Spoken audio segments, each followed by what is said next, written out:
So number 31 says a small business owner must hire seasonal workers as the need arises. The following list shows the number of employees hired monthly for a 5-month period. And then they give us some numbers.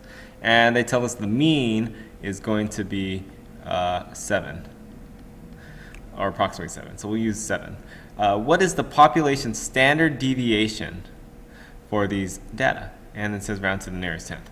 So we're going to find the standard deviation for this number right here. So if you recall, the steps for that is the MD SAR, right? Find the mean, difference, square, average, root. Mean, difference, square, average, root. Right, so MD SAR. And let's find this out. So first is the mean. Oh, they gave that to us. It's 7. Next, we find the difference between every number and the mean. So let's just find the difference by subtracting every number. So I'm going to go through every number on that list and subtract the mean of 7. And getting that, this is my difference, is going to give me 4 minus 7 is negative 3. Here I get 6. Here I get negative 2. Here I get negative 1. And here I get 2. Right? Next, what do we want to do is we take all those differences and we square them. So negative 3 squared, that's 9. 36. Negative 2 squared is 4. Negative 1 squared is 1. And 2 squared is 4. Right? So we did our square. Next, we take the average of all those numbers. So we're going to add them up and divide by 5. So average, so that's, let's see, let's just work this out. 9 plus 36